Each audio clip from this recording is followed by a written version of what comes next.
আপনার সন্তান যদি আপনার মুখে মুখে তর্ক করে, তাহলে কি করবেন জানেন? জেনে নিন 5টি কৌশল। আপনার সন্তানের ভবিষ্যৎ বদলে দিন।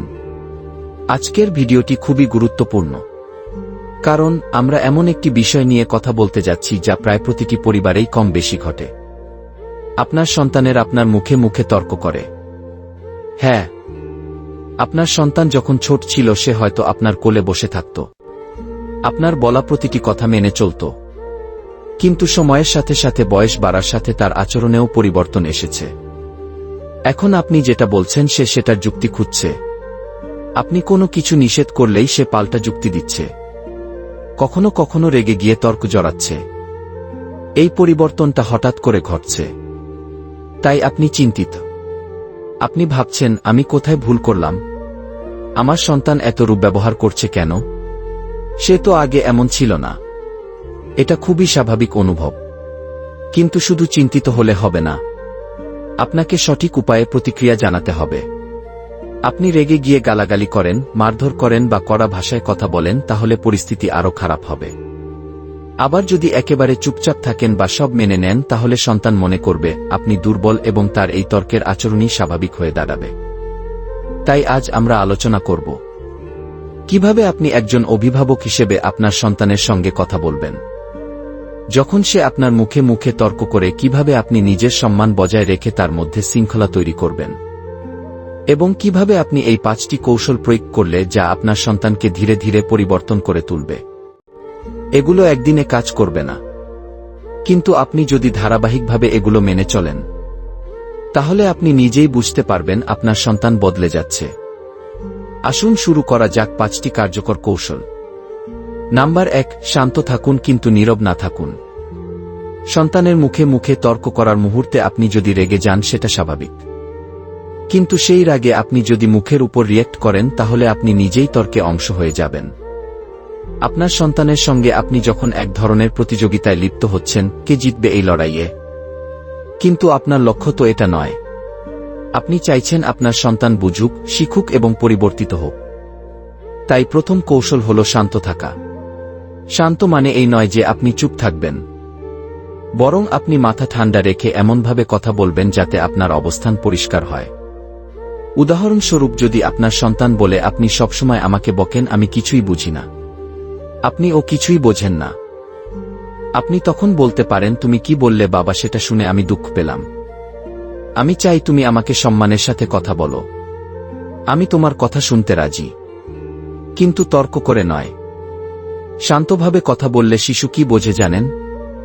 সে বোঝে আমার বাবা বা মা সহজে ভেঙে পড়েন না, তারা শক্ত কিন্তু ন্যায্য। এই আচরণ ধীরে ধীরে ভেতরে সম্মান তৈরি করে। নাম্বার 2, কারণ অনুসন্ধান করুন, প্রতিক্রিয়ায় নয়। অনেক সময় আমরা শুধুই তর্কটা দেখি। ও মুখের উপর কথা বলছে, এ এমন কেন, এ কেমন সন্তান। কিন্তু আপনি কি ভেবেছেন কেন সে এমন করছে? তার বয়স কত? সে কি কৈশোরে আছে? তাহলে সে হরমোনাল পরিবর্তনের মধ্যে দিয়ে যাচ্ছে। সে কি কোনো মানসিক চাপ বা হতাশায় আছে? হয়তো স্কুলে বন্ধুদের সঙ্গে সমস্যা হচ্ছে, হয়তো সে নিজেকে নিয়ে হতাশ। তার তর্কের পেছনে হয়তো আছে স্বীকৃতি চাওয়া, স্বাধীনতা চাওয়া, অভিমান বা অবহেলার অভিজ্ঞতা, নিজের মতো প্রকাশের চেষ্টা। দ্বিতীয় কৌশল হল শুধু প্রতিক্রিয়া না দিয়ে তার আচরণের কারণ খুঁজে বের করুন। আপনি যদি সন্তানের সঙ্গে এমনভাবে কথা বলেন, তুমি এমন কেন করছো? কিছু তো একটা হয়েছে, আমাকে বলো।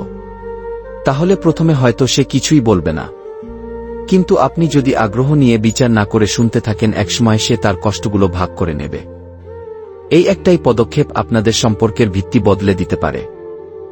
নাম্বার 3, ঘরোয়া নিয়ম তৈরি করুন এবং প্রয়োগ করুন। অনেক পরিবারে দেখা যায় নিয়ম নেই, শৃঙ্খলা নেই। বাবা মা সবকিছু সন্তানকে বুঝে নেওয়ার দায়িত্ব দিয়ে দেন, আবার যখন সে নিয়ম ভাঙে তখন হঠাৎ রেগে যান। এভাবে চললে সন্তান কখনোই বুঝতে পারে না কোনো আচরণ গ্রহণযোগ্য কোনটি নয়। তাই তৃতীয় কৌশলটি হল সরাসরি কথা বলে একটি নিয়মিত পারিবারিক কাঠামো তৈরি করুন। যেমন পরিবারের সদস্যদের একজন আরেকজনকে সম্মান করে কথা বলতে হবে। কেউ উচ্চস্বরে তর্ক করলে তার সঙ্গে তখনই আলোচনা বন্ধ থাকবে। পরিবারে যে কোনো সিদ্ধান্তের আগে আলোচনা হবে। কিন্তু চূড়ান্ত সিদ্ধান্ত অভিভাবকের। এই নিয়মগুলো শুধু বানিয়ে ফেললেই হবে না, বাস্তবায়ন করতে হবে এবং সবাইকে মানতে হবে, বাবা মাকেও। আপনার সন্তান যখন দেখবে আপনি নিজেও নিয়ম মেনে চলছেন, তখন সে নিয়ম মেনে চলতে বাধ্য হবে। নাম্বার 4, যথার্থ পরিণতি দিন, কিন্তু শাস্তি নয়। অনেক অভিভাবক সন্তানের তর্কের কারণে শাস্তি দেন, ফোন কেড়ে নেওয়া, বাইরে যেতে না দেওয়া, মারধর করা। কিন্তু আপনি কি জানেন, শাস্তি সন্তানকে শুধুই ভয় দেখায়, শিক্ষা দেয় না। অন্যদিকে যথার্থ পরিণতি শেখার দায়িত্ব এবং উপলব্ধি। যদি সে তর্ক করে এবং নিয়ম ভাঙে, তাহলে আপনি তার পছন্দের কাজ থেকে তাকে কিছু সময় বিরত রাখবেন। আপনি তাকে বোঝাবেন, তুমি যদি সম্মান না দেখাও তাহলে আমরা আজ তোমার পছন্দের খেলা বা মুভি দেখার স্থগিত রাখব। এরকম যুক্তিসঙ্গত পরিণতি তাকে বোঝাবে আচরণের একটা ফলাফল আছে। এটা হবে শিক্ষা, প্রতিশোধ নয়। আপনার লক্ষ্য শান্তি নয়, চেতনার বিকাশ। আর সেই জন্যই এই কৌশল অত্যন্ত গুরুত্বপূর্ণ। নাম্বার 5, ভালো আচরণের প্রশংসা করুন। নেতিবাচক আচরণের নীরব প্রতিক্রিয়া দিন। সন্তান যখন তর্ক করে তখন আমরা তার প্রতি যতটা মনোযোগ দেই, আবার সে যখন ভালো আচরণ করবে তখন ততটা দেই না। এই কারণে সে বোঝে আমি মুখে মুখে কিছু বললে মা বাবা গুরুত্ব দেন। এটা অবচেতনভাবে তাকে আরও বিরূপ আচরণে উৎসাহিত করে। তাই পঞ্চম কৌশলটি হল, যখন সে শান্তভাবে কথা বলে শ্রদ্ধা করে তখন তাৎক্ষণিকভাবে প্রশংসা করুন। বলুন, আজ তুমি খুব সুন্দরভাবে নিজের মতো বললে, আমি গর্বিত, তুমি আজ খুব বুঝদার আচরণ করছো। আর যখন সে রেগে গিয়ে মুখে মুখে তর্ক করে তখন তাকে একবার বলে দিন, এভাবে কথা বললে আমি কথা বলবো না। এরপর চুপ করে যান। এই নীরব প্রতিক্রিয়া তাকে দেখাবে নেতিবাচক আচরণ আপনি গুরুত্ব দেন না। সন্তান তখনই বুঝবে কিভাবে কথা বললে সে গুরুত্ব পাবে। আজ আমরা এমন 5টি বিস্তারিত কৌশল নিয়ে আলোচনা করলাম, যা আপনার সন্তান যদি আপনার মুখে মুখে তর্ক করে তাহলে আপনি কিভাবে তা সামাল দিতে পারেন। স্মরণ রাখবেন, আপনি একজন অভিভাবক। আপনার শক্তি কণ্ঠের জোরে নয়, বরং ধৈর্য, কৌশল এবং ভালোবাসায়। আপনার সন্তানের সঙ্গে আপনার সম্পর্কটাই হবে তার ভবিষ্যতের ভিত্তি। আপনি যদি কঠিন হয়ে যান, সে হয়তো ভয় পাবে কিন্তু বদলাবে না। আবার যদি আপনি একেবারে নমনীয় হয়ে পড়েন, তা সে দিক হারাবে। তাই মাঝামাঝি পথটাই সেরা। কঠোর ভালোবাসা, কৌশলী নিয়ম আর ধৈর্যের অনুশীলন।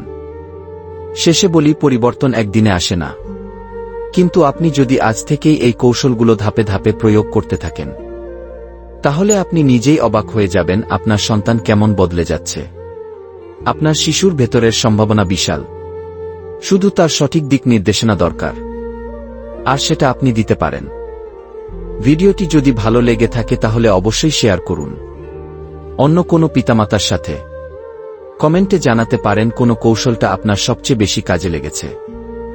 আপনার সন্তানের ভবিষ্যৎ আপনার হাতে গড়ুন, ভালোবাসায় গড়ন, বোঝাপড়ায়।